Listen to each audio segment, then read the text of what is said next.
One frigid evening, as we went to our cars, he came to a halt and turned to face me, his demeanor solemn. "Emily, I'm not good at this fancy talking, and I don't have a smooth line to throw your way, but I like you, a lot. What do you say we make this official?" It was abrupt and honest. No games. There will be no delaying the inevitable. That was Jake, straightforward and all in. I grinned as my heart pounded in my chest. I say yes. Let's see where this goes. And with that, I was no longer merely a fitness trainer at the neighborhood gym. I was Jake's girlfriend, and eventually, his wife. Moving into Jake's mother's house shortly after we married was not exactly what I had envisioned for our happily ever after. Jake explained that it was essential to him because of his familial links. But living with his mother, Anna, and sister, Sophia, was difficult from the beginning. They did not hide their unhappiness with my entering the family, and things became more tense by the day. The house was usually busy, yet I somehow ended up with more than my fair share of responsibilities. After a long day at the gym, I'd go home to an endless list of responsibilities. The old washing machine was a nightmare. It broke down so frequently that I half joked it was personal against me. Nobody else seemed to notice or care, particularly Anna and Sophia. I recall one evening after dinner, I was attempting to fix that dreaded machine when I overheard them conversing in the kitchen.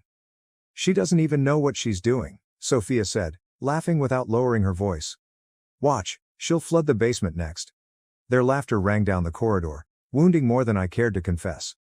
I bit my tongue and concentrated on the task at hand. It was not just the washing machine, it was everything. From cooking to cleaning, my efforts were simply another source of fun for them. Cooking was the worst. Italian cooking was revered in this household, and my attempts were deemed blasphemous. I tried to follow Anna's recipes exactly, but nothing seemed to work. Sophia lurked in the doorway one night while I was struggling with a seemingly simple spaghetti recipe. "Is that supposed to look like that?" she inquired, a sneer crossing her lips. "It's nothing like Mom's." I gritted my teeth and stirred the sauce, which wouldn't thicken. "Well, I'm trying my best here." Sophia snorted.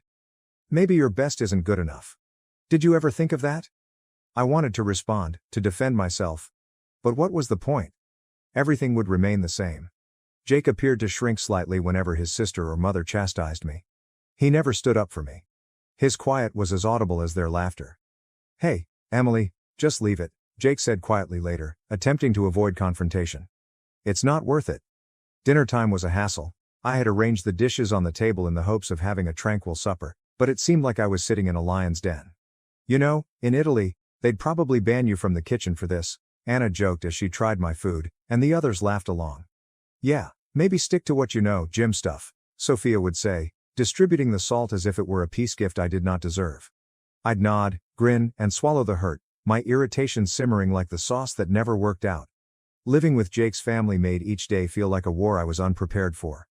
As my pregnancy progressed, the housework, which already felt like it was all on me, became increasingly stressful. Instead of receiving assistance or sympathy from Anna and Sophia, I sensed their hostility grow worse. One afternoon, I attempted to sweep the living room while moving slower than normal due to my increasing tummy. Anna strolled in, regarded me for a bit, and then gave out a sigh of displeasure. "Emily, you missed a spot over there, and look at how slow you're moving.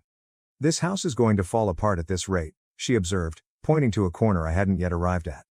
I straightened up, feeling a tightness in my back. "I'm doing the best I can, Anna. It's a bit harder with the baby," she scoffed, shaking her head. "In my time, we didn't let a little thing like pregnancy slow us down. You need to toughen up." The lack of sympathy hurt, and I bit my tongue to avoid snapping back.